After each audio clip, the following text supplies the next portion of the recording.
Salut Rana, je suis ravi de t'accueillir aujourd'hui dans le podcast des entrepreneurs atypiques, innovants et visionnaires. Comment vas-tu aujourd'hui? Très bien, très bien. Merci beaucoup, Xavier. Je suis content de t'accueillir ici parce que ton projet porte de belles valeurs et il permet de recentrer l'humain au cœur de l'entreprise et c'est pour ça que je voulais que tu parles de ton projet aujourd'hui. Est-ce que tu peux te présenter, nous parler de ton parcours et nous dire ce que tu fais aujourd'hui? Avec plaisir. Donc, moi, je suis franco-libanaise. Je suis née à Beyrouth et je suis arrivée en France à l'âge de 19 ans. À l'époque, je parlais pas un seul mot en français, donc juste l'arabe et l'anglais. Et du coup, le premier challenge, c'était donc d'acquérir cette langue qui m'a pris beaucoup de temps. Et puisque je maîtrisais du coup pas cette langue, je ne pouvais pas réaliser mon projet professionnel qui me tenait à cœur.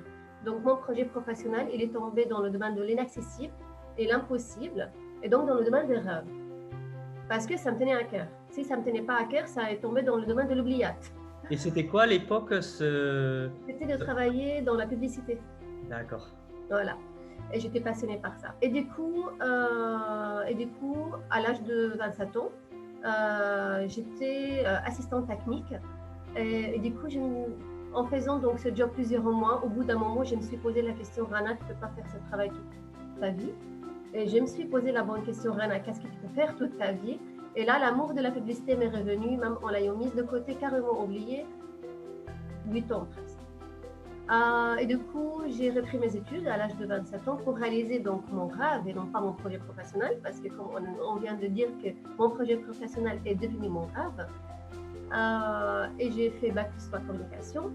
Et lors de mon dernier stage pour valider mes études, on était juin 2011, et là j'ai senti les effets de l'accomplissement personnel. Et j'ai réalisé que je venais de réaliser mon rêve. Donc j'étais heureuse, motivée, durablement fière de ce que j'avais accompli, parce que j'ai accompli ce qui me tenait à cœur, mais qui était impossible et inaccessible pour moi.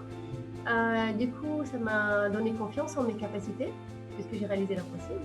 Et ça m'a décuplé mon potentiel, parce qu'à partir de ce moment-là, ou de cet instant-là, en juin 2011, à la place de continuer de chercher un travail en publicité suite à mes études, j'ai changé le chemin que je me suis tracé et je me suis dit que je vais aider les autres à témoigner de ce bonheur et cette motivation du rêve dont j'ai témoigné.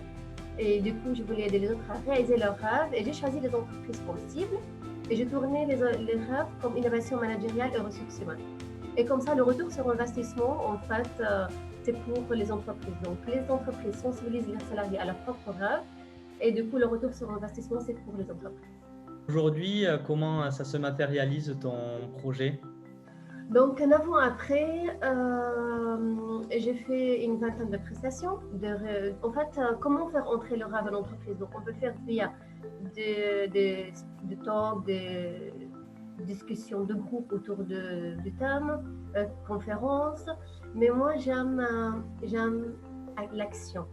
Ça veut dire montrer un cas réel de réalisation des rêves. Du coup, j'ai trouvé en entreprise, en fonction de la culture de l'entreprise, deux fois on fait des team building, deux fois on fait des récompenses ou des cadeaux de reconnaissance ou des prix exceptionnels.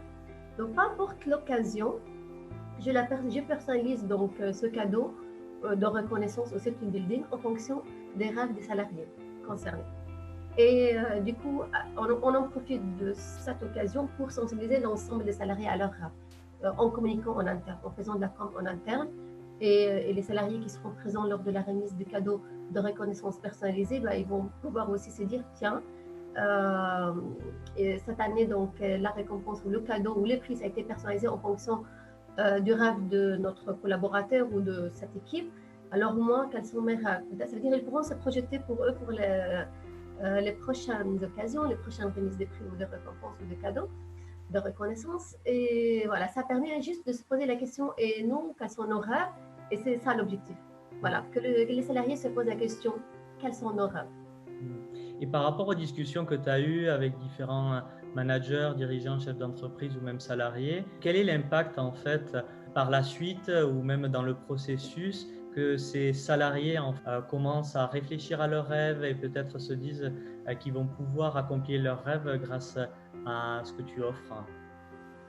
C'est grâce à leur entreprise en fait. Et du coup, donc l'impact, en fait, moi quand j'ai démarré le projet, tout ce que je voulais, tout ce qui me tenait à cœur, c'est vraiment de réaliser les rêves des personnes.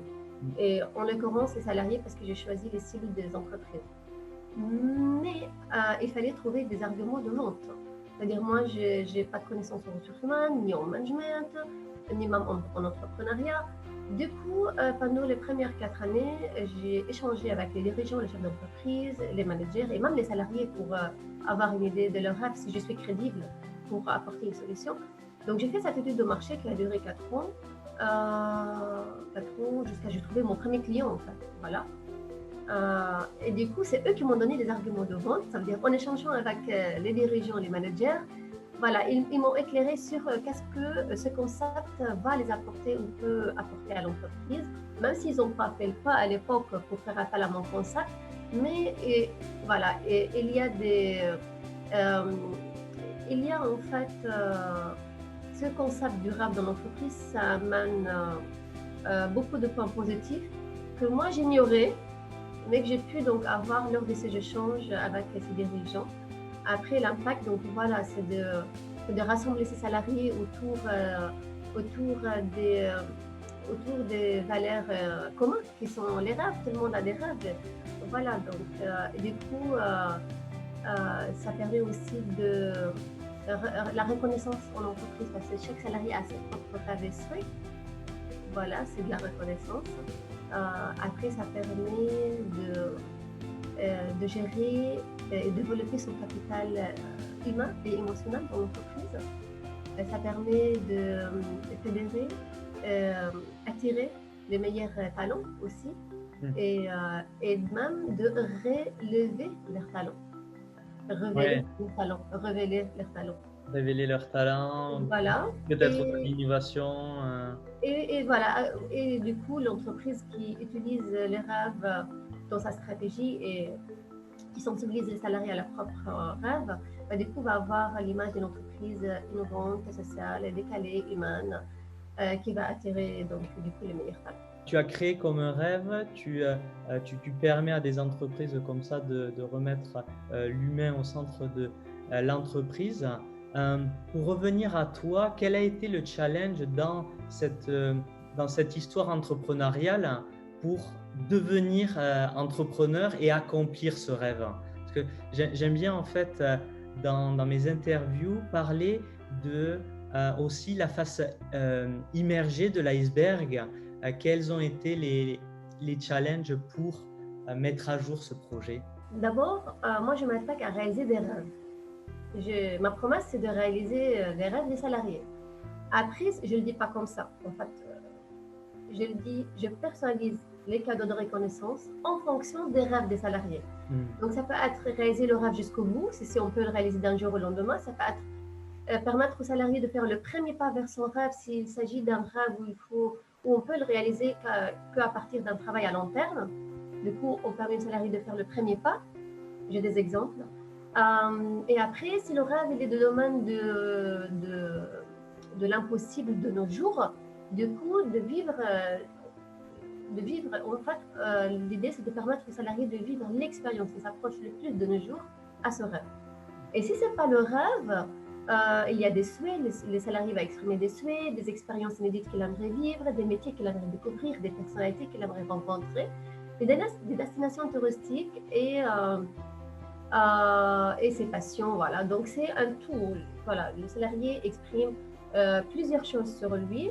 Et moi, je personnalise et j'avance sur plusieurs pistes. Donc, bien sûr, je vise le rêve dans un premier temps, mais en même temps, j'avance sur d'autres pistes. Parce que je ne sais pas, au bout de 2 semaines ou 3 semaines de travail, qu'est-ce que je peux lui offrir dans le cadre du temps donné et du budget donné.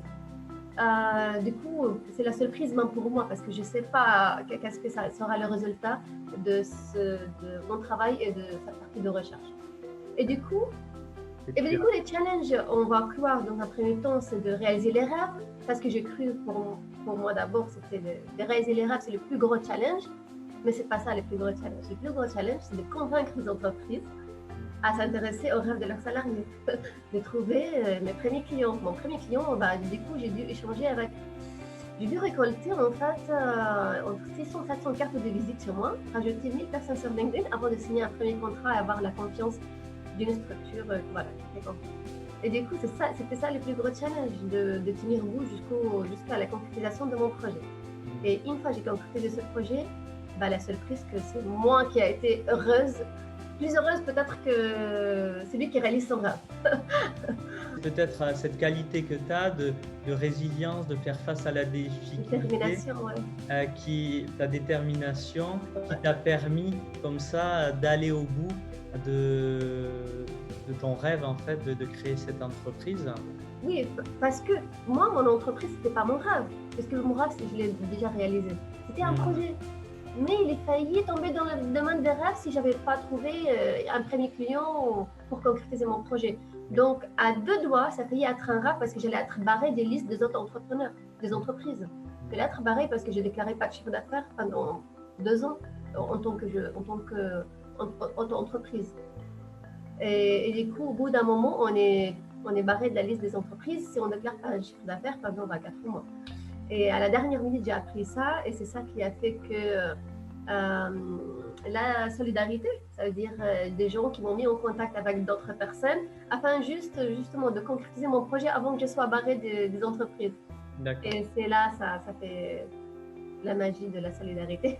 C'est le plus gros challenge, celui de concrétiser mon projet et de convaincre les entreprises.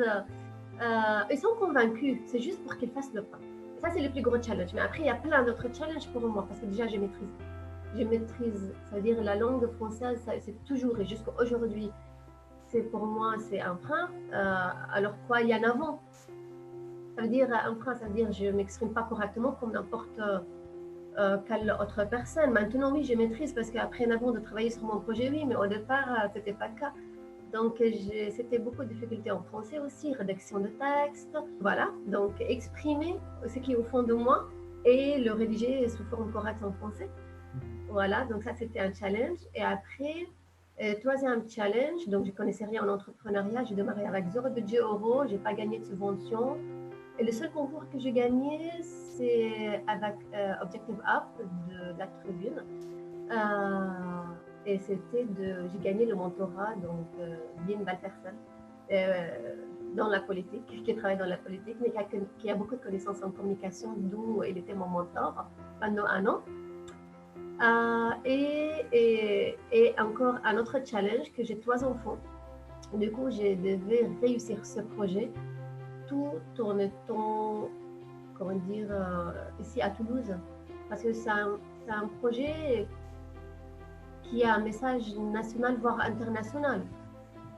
Et du coup, ça doit toucher le maximum de personnes dans le monde. Alors, avec 3 enfants et un mari qui se déplace beaucoup, je ne pouvais pas, moi, me déplacer pour tourner dans le monde et porter ce message, moi, en France. Donc, je devais réussir ce challenge tout en étant chez moi, disponible pour mes enfants. Et voilà, du coup, pour cela, j'ai trouvé les réseaux sociaux. D'accord. Bien sûr, d'abord les événementiels, les relations publiques dans les événements, mais après c'est devenu limité à Toulouse, toujours de rencontrer 20 personnes dans les événements. Et du coup, voilà, j'ai investi mon temps sur LinkedIn et les réseaux sociaux en général. D'accord. Pour rencontrer le maximum de personnes et parler de mon projet à un maximum de personnes, et des entreprises et à ma cible, et fédérer les gens autour de mon concept de rêve dans l'entreprise.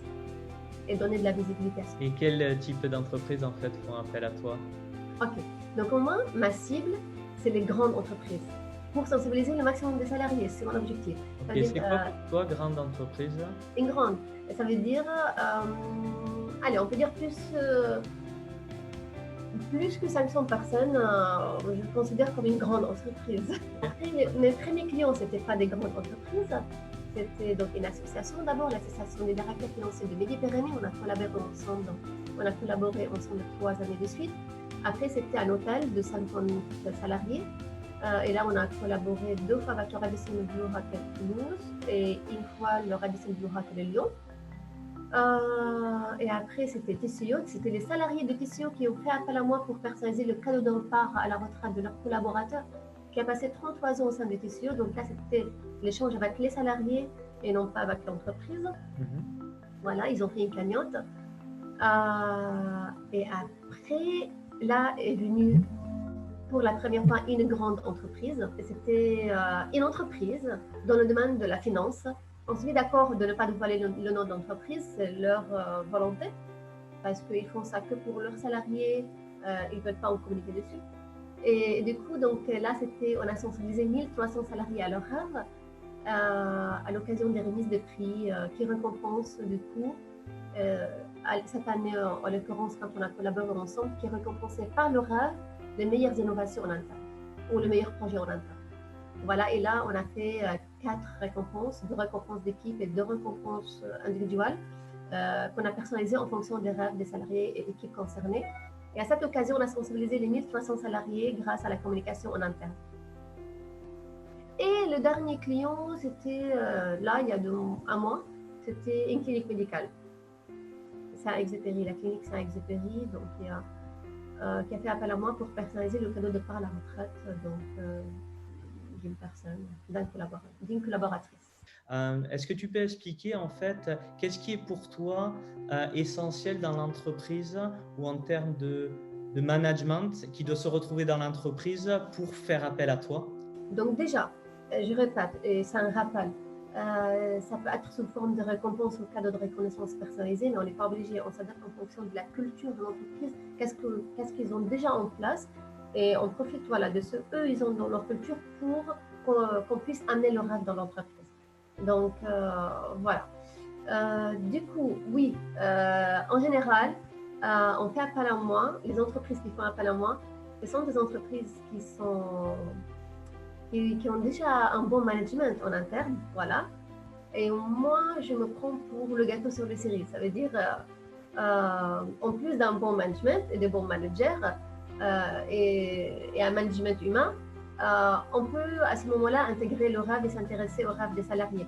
Si jamais il n'y a pas un bon management et les choses se passent mal, en tant que management, je veux dire, on peut utiliser le concept de rêve pour souder et faire que le salarié, qu'il puisse les fédérer, qu'on puisse les fédérer autour de leur rêve. Mais ça reste délicat. Si vraiment ça se passe mal au sein de l'entreprise à cause des managers et du management, c'est pas le rêve qui va régler la solution. Voilà. Ça permet de soutenir une culture d'entreprise qui a un bon management déjà. Avec, comme tu dis, un bon management et ça apporte quelque chose. Toi, tu l'as matérialisé, tu as dit là l'image de la cerise sur le gâteau. Ça oui. Parce que j'imagine, si je vais demander aux salariés d'exprimer leur rêve, alors ils travaillent dans une entreprise où ça se passe mal ou ils ne sont pas heureux, voilà, tout le monde va me dire mon rêve c'est de quitter l'entreprise et de trouver un autre job. Donc c'est pas bon. L'objectif que le salarié garde, que l'entreprise garde ses salariés. Et pour que le salarié aussi réalise un rêve, il a besoin de moyens financiers. Donc il ne faut pas qu'il quitte son job pour aller réaliser son rêve. Il faut via son entreprise, via son job, via ce qu'il gagne grâce à son job, qu'il puisse investir dans la réalisation de son rêve. Là on parle des réalisations de rêve en général. Mais bien sûr, le cadeau offert par l'entreprise, c'est financé par l'entreprise. Voilà, donc moi, mon objectif de sensibiliser les salariés à leurs rêves, mais c'est grâce à leur boulot et qu'ils gagnent de leur boulot qu'ils pourront après utiliser ça pour financer la réalisation de leur rêve. Parce qu'un des 5 éléments pour réaliser un rêve, c'est les moyens, et en général, c'est des moyens financiers. D'accord, ouais. Donc, du coup, voilà, mon objectif, que le salarié reste dans l'entreprise pour qu'il puisse financer la réalisation de son rêve et non pas de quitter l'entreprise. Donc, si ça se passe mal dans une entreprise, je vais avoir juste des rêves et des souhaits qui concernent quitter son entreprise. Ce n'est pas le but. Non. Pour cela, c'est important que l'entreprise a un bon management déjà, les salariés sont bien dans l'entreprise et comme ça, ils pourront exprimer des rêves vraiment, de se découvrir en interne, faire de l'introspection et se reconnecter à leurs rêves qui sont donc de projets qui leur tenaient à cœur, qui n'ont pas pu concrétiser. Voilà, donc à leurs rêves. Et comment vois-tu l'avenir comme un rêve? Qu'est-ce que tu imagines comme futur comme un rêve? Ok. Pour comme un rêve, parce qu'il y a des choses. Comme un rêve et les rêves, je porte 2 choses. Donc je porte le projet comme un rêve, mais en même temps, je porte le message des rêves en général. Donc voilà. Et du coup, pour comme un rêve, voilà, j'aimerais bien de continuer décrocher, signer des contrats pour sensibiliser les salariés à leurs rêves, à l'occasion des remises de prix ou des team building ou autre chose encore que je ne sais pas c'est quoi, on verra, ou même des conférences ou discussions de groupe. Après, je n'ai pas des objectifs en nombre de clients ou au nombre de chiffres d'affaires ou au nombre de contrats, tout ça, non. Je prends ce qui se présente pour moi. Il faut savoir que je n'ai pas une stratégie commerciale. J'ai ça je suis franco-libanaise, donc j'ai ça dans mon sang, la commerce. Mais en fait, je prospecte pas. L'entreprise qui entend de mon projet, mon concept via la bouche à oreille ou via les réseaux sociaux, via d'autres clients, en général vient vers moi, me pose des questions. En général, celui qui fait le pas vers moi, il est déjà convaincu, je n'ai pas à le convaincre. Et le contrat se signe assez rapidement, en général. Du coup, voilà, je fais beaucoup de choses déjà. J'aime bien aussi que les entreprises font le pas vers moi aussi. C'est-à-dire n'attendent pas que moi, que je tape à leur porte, voilà. Qu'ils s'intéressent aux innovations, il y a plein d'innovations sociales et humaines, et managériales et ressources humaines, du coup, qu'ils font aussi le pas de trouver ces innovations-là, parce que nous, on fait déjà beaucoup de notre côté, les entrepreneurs, qui font des innovations. Voilà. Et du coup, par rapport aux rêves, en général, là, je suis invitée pour le mois de mars de parler du pouvoir des rêves à l'université de la paix. C'est University for Peace, donc Université pour la paix. À Costa Rica, c'est une université pour les Nations Unies. Et là, je suis heureuse que les rêves, et du coup, mon message des rêves a trouvé l'intérêt dans cette université, qu'ils ont trouvé de l'intérêt pour les rêves. Et du coup, c'est très, très positif pour les rêves. Voilà, c'est un grand pas pour nous. Et je travaille sur 2 projets avec des équipes. Je ne vais pas le dévoiler maintenant, peut-être lors d'un autre interview. Là, on travaille, c'est le démarrage, on a démarré il y a 3 semaines ou un mois. Je travaille avec 2 équipes sur des événements différents, mais qui sont en lien. Voilà. Et c'est pour les rêves. Pas pour comme un rêve, c'est pour les rêves. Ça concerne tout le monde, en fait, c'est pour le grand public. D'accord. C'est marrant parce que hier, je discutais avec un entrepreneur, un dirigeant, où on parlait aussi de cette connexion à son enfant intérieur pour en fait faire émerger aussi ce qui nous anime vraiment. Et l'être humain comme espèce, en fait, on est la seule espèce qui a cette capacité d'avoir une vision et d'avoir des rêves. Et je pense que ce que tu mets en évidence dans cette interview, dans le projet que tu mènes, c'est qu'on a peut-être oublié aussi de rêver, d'avoir quelque chose qui nous porte, qui nous motive, et je dirais même plus qui nous motive, qui nous inspire. Je pense que le rêve, c'est quelque chose d'interne et qui vient de l'intérieur. Et moi, j'y mettrais le mot aussi qui nous inspire. Et c'est magnifique en fait que tu aies un projet comme ça qui permet de remettre ça au centre de l'entreprise, parce que ce qui drive par exemple des entrepreneurs avec qui j'ai noué d'amitié, c'est beaucoup une vision ou un rêve qu'ils ont d'accomplir quelque chose, peut-être d'impacter le monde. Et donc voilà, je voulais souligner que c'était intéressant de voir comme le rêve et la connexion à qui on est au fond de nous est vraiment important en fait. Oui, peut-être parce que je ne l'ai pas dit encore, en fait, le fait de sensibiliser les salariés à leurs rêves, ça veut dire juste qu'ils se posent la question quel est mon rêve ou quels sont mes rêves. S'ils trouvent la réponse, le premier pas vers la réalisation du rêve, elle est déjà faite. Si on identifie le rêve, si on identifie notre rêve, le premier pas, elle est déjà faite. Et après, la vie fera en sorte, puisqu'on est maintenant connecté à notre rêve, puisqu'on l'a identifié, parce que tant qu'on n'a pas identifié nos rêves, on ne peut pas les réaliser. Donc le premier pas, c'est d'identifier ce rêve. Une fois qu'on a identifié ce rêve, on est connecté à notre rêve, et la vie fera en sorte qu'on va prendre les bonnes décisions qui vont nous permettre d'aller vers ce qui nous tient à cœur et vers ce rêve qu'on a identifié. Donc, c'est pour cela, moi, je conseille les entreprises pour sensibiliser leurs salariés à leurs rêves, parce que comme ça, peu importe de problèmes qu'on a, de problèmes de licenciement ou d'autres problèmes face aux crises sanitaires, voilà. Les salariés, ils sont connectés à leurs rêves, donc peu importe ce qui arrive, ils vont pouvoir savoir rebondir. Rana, si je te disais que tu pouvais nous concocter une boisson magique qui te permettrait, tu choisis 3 ingrédients, qui permettrait en fait à quelqu'un d'accomplir son rêve. Qu'est-ce que tu mettrais dans cette boisson magique? Je peux être 5.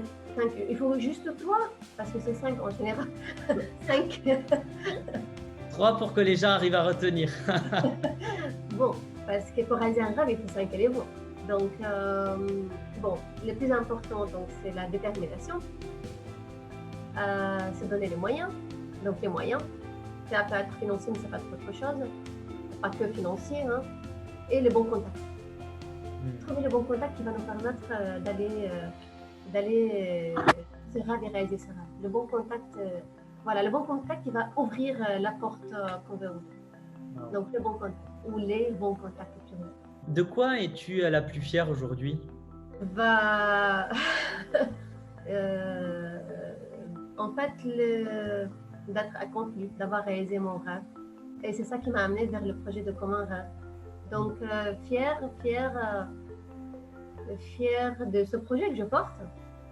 Ça me rend très fière, mais surtout très heureuse quand je signe un contrat. Parce que ça veut dire que je vais réaliser un rêve et je vais rendre quelqu'un heureux ou une équipe heureuse. Voilà, donc plusieurs personnes. Ouais, mon projet, ça m'apporte beaucoup de vie. Si tu pouvais parler à Rana d'il y a 5 ans, qu'est-ce que tu lui dirais? Il y a 5 ans, elle n'a pas changé. J'ai la même qu'il y a 5 ans qu'aujourd'hui. Allez, il y a 10 ans. Il y a 10 ans. Ok. Il y a 10 ans, il y a 10 ans, donc j'étais sur le chemin de réaliser mon rêve. Donc je peux me dire, vas-y, tu es sur le bon chemin. Parce que j'étais sur le chemin qui me permettait de réaliser mon rêve. Quand tu dis vas-y, tu es sur le bon chemin, continue sur le bon chemin. Ok. Le chemin en fait, tant qu'on suit nos rêves, même s'il y a d'autres portes qui s'ouvrent sur le chemin, ça veut dire c'est les bonnes portes parce que c'est la bonne voie qu'on a appris. Et imagine que tes enfants regardent cette vidéo dans quelques années. Qu'est-ce que tu souhaiterais leur dire? C'est important ça, les enfants, parce que mes enfants, ils ont grandi avec ces projets en même temps. Ils ont fait, comment dire, ça veut dire, je m'acharnais trop sur mon projet, ça veut dire que je passais beaucoup de temps sur mon projet. Ils voyaient ça, ils voyaient les sacrifices que j'ai faits, la détermination que j'avais. Ils ont vu ça. Donc je leur dis, en fait, c'est que ça vous apporte du bonheur, pas de l'argent. Parce que l'argent est important, bien sûr, on ne peut pas vivre sans argent. Mais eux, ils ont vu que pendant ces 9 ans, il n'y avait pas le résultat financier. Et ils se posaient des questions. Maman, tu fais un métier, mais ça ne t'apporte pas beaucoup d'argent. Je dis oui, pour l'instant, ça ne m'apporte pas beaucoup, mais ça va venir. Je vais faire en sorte que ça va venir. Donc, je vais faire tout pour que ça vienne. Donc, ouais, c'est de s'accrocher à ce qui leur apporte bonheur et faire en sorte que ça leur apporte de l'argent par la suite. Mais pour ça ne va pas venir d'un jour au lendemain ou peut-être d'une année au lendemain. C'est plusieurs années de détermination, de sacrifices. Et sacrifice, ça veut dire de donner sans avoir un retour financier peut-être. Mais il y a le retour de fierté, de bonheur, satisfaction. Voilà. Si tu as résumé ta vie en une punchline, une citation, quelle serait-elle? Moi, ma phrase, never give up. Never give up. Ne jamais baisser les bras. J'adore. Où c'est qu'on peut te retrouver, Rana? Sur LinkedIn, partout, sur les réseaux sociaux, et sinon à Toulouse. D'accord. moi. Donc, sur LinkedIn, je mettrai le lien, enfin tu me donneras les liens, je mettrai les liens en dessous Oui, du podcast, peu importe où ça se trouvera. Et oui, LinkedIn, ok. Ou bien mon site internet, mais je suis active sur LinkedIn. Ouais. d'accord, ok, très bien. Et j'aimerais raconter une anecdote. Avec plaisir. Parce que peut-être les personnes qui vont voir cette vidéo ne vont pas comprendre pourquoi il y a une robe accrochée derrière moi. Ah oui, oui, En fait, c'est la robe que je mets quand je suis en mission. Quand je vais remettre un rêve à un salarié ou une équipe, bah, c'est la robe que j'utilise. Et du coup, aujourd'hui, je voulais habiller le mur de mon bureau avec quelque chose en lien avec comme un rêve et j'ai trouvé ça. d'accord. Parfait. Donc, ils connaissent l'anecdote. Ça ressemble à l'univers graphique Ouais, comme un rêve, donc noir fuchsia. d'accord, très bien. Mais allez voir les vidéos de Rana qui sont très étoilées, qui véhiculent beaucoup de joie et de bonheur. Donc, merci beaucoup, Rana, pour ce moment. Merci à toi, Xavier. Et je te souhaite une bonne continuation et à bientôt. À très bientôt.